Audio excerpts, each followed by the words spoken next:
Stand by for action.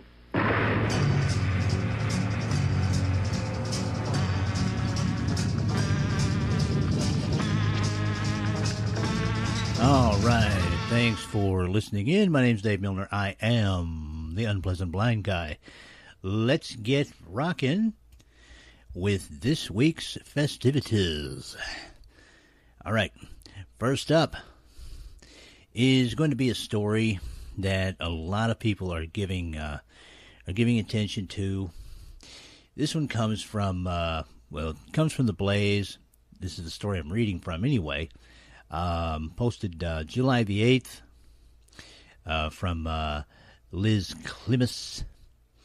All right, and it has to do with this DUI checkpoint video that was put out by a kid named Chris Kalbaugh.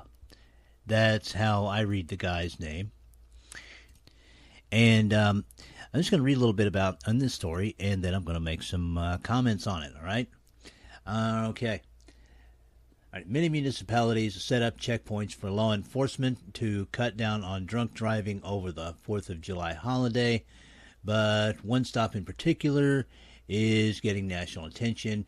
The new viral video posted to YouTube showing a man getting stopped at a DUI checkpoint in Rutherford County, Tennessee, has more than 2.8 million views as of Monday morning after being posted the night of the event. The video includes what the driver believes to be a unconstitutional search of his car, where an officer is even recorded saying the man is, quote, perfectly innocent and he knows his rights. The video shows the driver, 21-year-old Chris Kalbaugh, has his window cracked as Deputy A.J. Ross walks over asking the man to roll it down further. Kalbaugh says he thinks the level he has it rolled down is, quote, fine, unquote, because he is able to hear the officer adequately. Ross asks how old Kalbaugh is, who, before providing his answer, responds asking if that's even a relevant question, walks briefly toward the back of the vehicle, returns, and then asks Kalbaugh to pull over.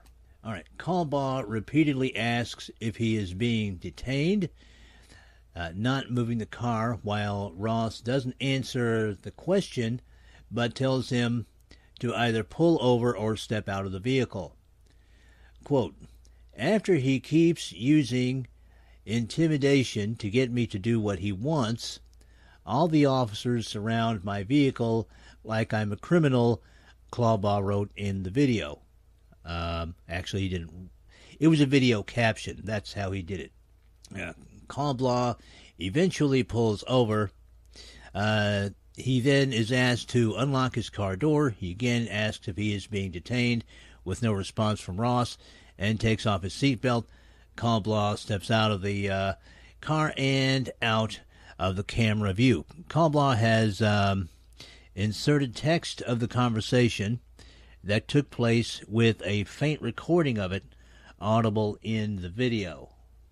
Are you, quote, are you an attorney or something? You know what the law is, unquote, Ross asks. Quote, yes, sir, I do, unquote, Kalbaugh replied. Quote, oh, what is the law? Unquote, Ross said. Now, I have to stop for just a moment and say that I find that very slightly amusing, as would anyone who has ever read The Island of Dr. Moreau. But to continue, quote, the law says at checkpoints I have to stop, and I did, unquote, Ross said. Quote, that is all. I'm not required to answer any questions. I have constitutional freedom to travel without being randomly stopped and questioned, unquote. Kalbaugh continued, after Ross prompted him further. More mumbled conversation can be heard, but Kalblaw didn't translate the text into the video at this point. The young adult later wrote that he was asked to provide his ID, which Kalblaw believes he legally didn't need to, as he didn't commit any traffic violations or other infractions. Kalblaw then wrote that the officer asked if he could search the vehicle, which Kalblaw said he would not consent to. Ross then put a canine. Ross then got a canine to sniff around the vehicle. This is an anti-drug dog. But Kalblaw then referenced the so-called ability of canines to issue a false alert. Previously, the Blaze has reported on the questionable constitutionality of other stops where the vehicle owners felt the dog had been commanded to issue a false alert to allow the officer to legally search the interior of the car. This is what Kalblaw seems to believe happened to him when the canine handler says, quote, "Check here," unquote, and the dog begins scratching.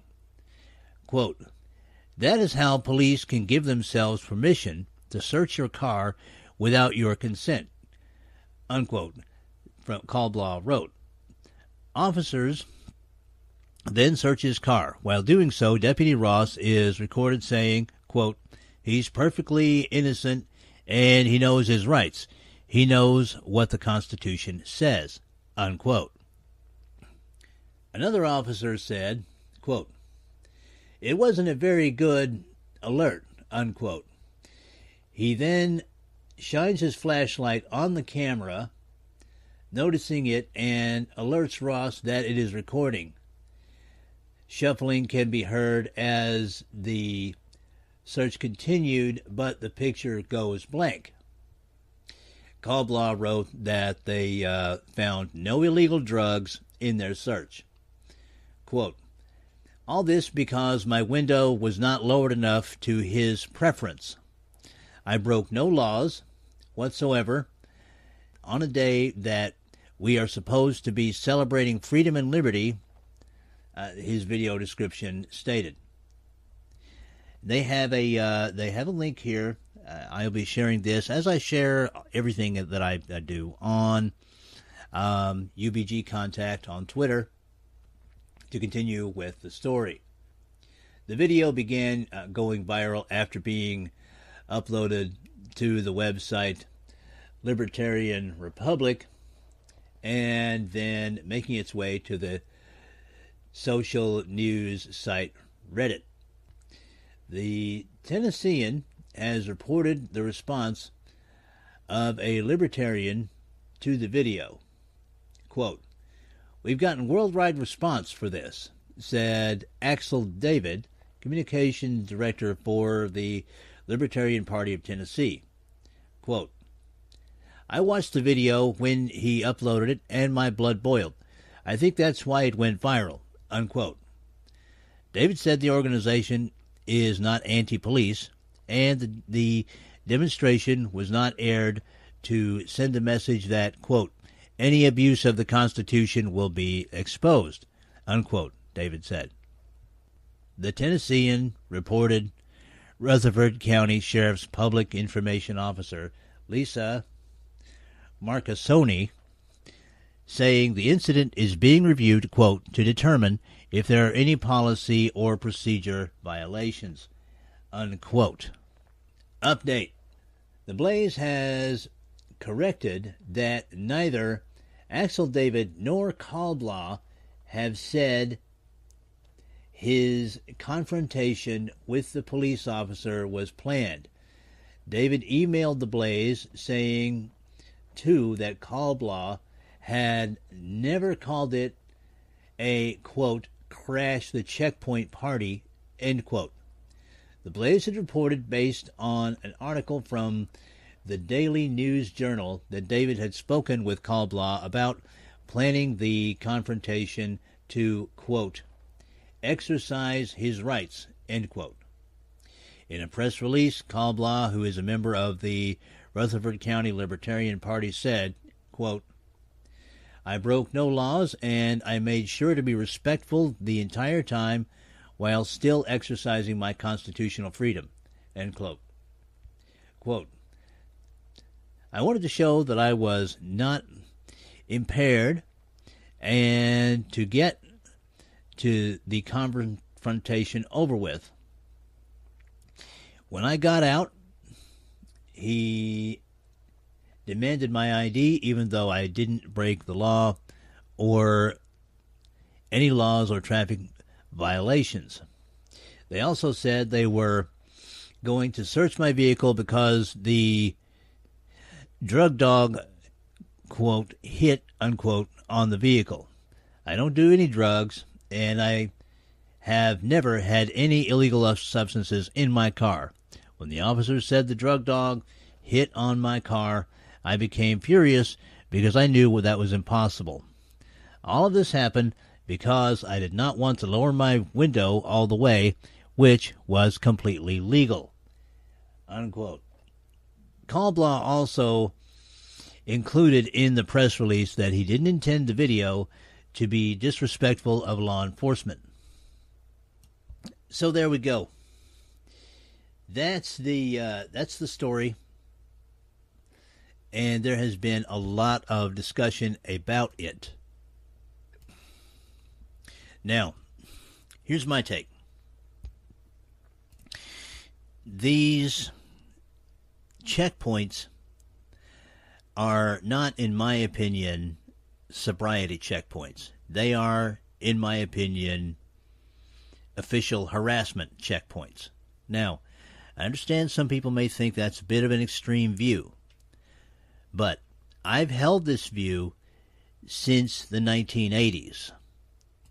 Even back then, when this practice began under the auspices of Mothers Against Drunk Driving, I was saying that I believed that this was a violation of the spirit, if not the letter, of the Constitution of the United States. These checkpoints presume guilt until innocence is proven. They stop drivers on the roads who are going about their business and look for violations. Now, the response to that is that this causes fewer people to drive drunk. It might. Who knows? But that doesn't make it any less Constitution, and it doesn't make it right. My feeling about these is that because the American people allowed them to begin to take place in the 1980s, when people like me were warning against it, it created the atmosphere that allowed the government to further infringe on our civil liberties.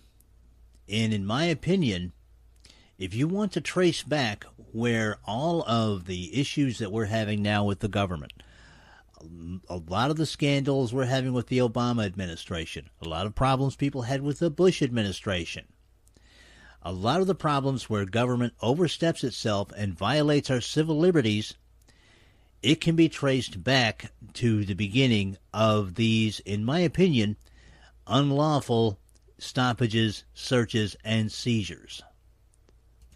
Now, it's been, the old saw has been said for years about this. Well, if it saves one life, then it's worth it. And even back in the 80s, I was saying, okay, great. So what's the excuse the next time someone wants to violate the Constitution? And what's the excuse going to be the time after that? And the time after that? People in this country seem to be under the impression that our personal liberties are laid out in the Constitution of the United States, and maintaining them is some kind of painless process. Nothing could be further from the truth. Many times, in fact, maintaining our personal liberties comes at a high price, sometimes a heartbreakingly high price. Sandy Hook, anyone? I don't care what side of the gun debate you're on. With Sandy Hook, that was just a heartbreaking situation all the way around. But sometimes, in order to protect our personal liberties, we have to look at what has been called the big picture. And I know the left hates when people say we have to look at the big picture, but in this case, the big picture is personal liberty. Where do we decide to give up our personal liberties for a bit of safety here or a bit of safety there? I didn't like these stops when they took place, or they began in the 1980s. I don't like them now. And all of the controversy around this particular video that the kid took really is irrelevant in my mind, because it brings up what has been an issue for me for close to 30 years. It's something that we need to address. It's something we need to stop. We need to take back our personal liberties in this country while we still can. Now, this might be kind of a short show this week, which is not that big a deal as long as the show is substantial. You had that first part there, and I'm going to close, more or less, with the Awesome American segment. Now, last week when I did my July the 4th Sparkler, which I really hope people will listen to if they haven't, I kind of did it in two pieces. I recorded it I recorded the audio on Monday of that week, and of course I went out and recorded the fireworks on July the 4th, and then, or July the 3rd, excuse me, and then I put everything together on July the 4th and uploaded it. Now, in the space of that week, a rather important story came up, important to my mind, which pointed up some awesome Americans, which I certainly wanted to talk about, and I considered redoing part of the audio recording that week for that particular story. But I decided to go ahead and wait and do a slightly better tribute this week, because the awesome Americans I'm going to talk about truly typify the spirit of service and sacrifice for our neighbors that is a part of our American makeup. It is indeed the kind of people that we are. We're not vapid, Paris Hilton types that only care about ourselves. These examples of this happen all of the time, and last week a very poignant example of that happened, and I wanted to talk about that today. And the headline, Funeral Procession Returns 19 Arizona Firefighters to Hometown. This was posted on the 8th of July. And it's a story by Amanda Lee Myers and Jacques Billiard of the Associated Press. Prescott, Arizona. 19 firefighters killed in a wildfire a week ago went home for the last time Sunday. Their bodies traveling in individual hearses in a somber procession for 125 miles through Arizona cities and towns. The hours-long caravan began under the state capitol in Phoenix, went through the town where the Granite Mountain hotspots were killed, and ended in the mountain community of Prescott, where they lived and will be laid to rest this week. Thousands of people from across the state and beyond stood in triple-digit temperatures in Phoenix, lined highways and overpasses along the route, and flooded the roads of downtown Prescott to pay their respects. They included fellow firefighters, the men's family members, complete strangers, and residents of Yarnell, the small town they died trying to save. Those along the procession cried. They saluted. They held their hands over their hearts. Quote, "It's overwhelming to watch this slow procession of 19 hearses," unquote, said a tearful Bill Morse, a Flagstaff fire captain who has been stationed in Prescott for a week, helping Prescott Fire deal with the tragedy. Quote, "The ceremonious air of it all, it's heartbreaking," unquote. Many along the route carried American flags and signs that read, "Courageous, selfless, fearless, beloved. Yarnell remembers," and simply "Heroes." Motorcycle escorts, honor guard members, and firefighting trucks accompanied the hearses along the route. In both Phoenix and Prescott, the procession drove under the giant American flags hoisted above the street with the raised ladders of 2 firefighter trucks. Bagpipes played as crowds were hushed silent by the ceremony of the loss. Inside each hearse were the American flags that were dropped over the men's bodies at the site of their deaths in Yarnell. The flags have been with them since and will be until they're buried. After that, the flags will be given to their families. Family members of the firefighters watched the procession in private, away from the public and members of the media, as it passed by a makeshift memorial outside of the fire station where the men were based in Prescott. The memorial includes hundreds of personal messages, pictures of the men, American flags, and variations on the number 19. 19 water bottles, 19 shovels, 19 toy fire trucks surrounding a stuffed teddy bear. Since their fellow firefighters arrived at the scene where they were killed, the fallen firefighters have not been alone, a tradition among those in the profession in the U.S. Quote, "Since they were discovered, they have never been out of the presence of a brother firefighter," unquote, said Paul Burgoy, a Phoenix area fire chief who is acting as a spokesman in Prescott for the firefighters' families. Quote, "From the time they were taken to the medical examiner in Phoenix, while they're at the medical examiner's office, when they are received in a funeral home, there will always be a brother firefighter on the site with them until they are interred." Now, I choose to end the show with these guys as far as the last story goes, because I try and do a Awesome American every week, as listeners know. But sometimes when you come across people like this who make the ultimate sacrifice for their neighbors, as these guys did, it's overwhelming.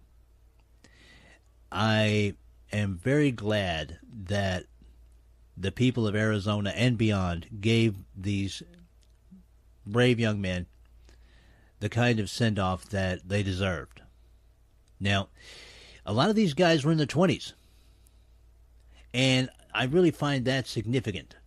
Today, the image of young men in their 20s is guys that hang out, drink beer, smoke weed, play Xbox, and just basically hipsters, slackers that really don't have much connection to personal responsibility. And that image forgets people who are in the United States military and who are our first responders at home, including our firefighters. It puts a tear in my eye to see the kind of affection that we as a nation have for these individuals, because it gives me hope in the realization that we know that Americans are a good people who love their neighbors and are willing to make sacrifices for them. Small sacrifices, big sacrifices, and sometimes even the ultimate sacrifice. That might seem like I'm ending the show on a buzzkill, but actually, I'm not. I really believe that as long as we have Americans like this, willing to do everything they can for their neighbors, that the true spirit of the United States of America will never die. I want to thank everyone for listening this week. Give particular thanks to listeners like Deirdre Gross and Teresa Sickles, people who have been sources of inspiration, because now let's face it, the show's been around about 3 months now, and the numbers have stayed fairly flat, but they've been kind of constant. Could be a little bit more. If you like what you're hearing on this show, please try and share it out on the Twitter, on Facebook, on your email lists. See if you can't get a few more people to listen in. I try and produce quality here. And, of course, you'll be able to contact me through UBG Contact on Twitter. And, get hold of me if you have questions, comments, anything of that nature, and I will try to oblige you. All right. Again, thanks, everyone, for listening. Hope you have a great week. Hope you have a wonderful weekend. Thank you, and may your God go with you. Goodbye.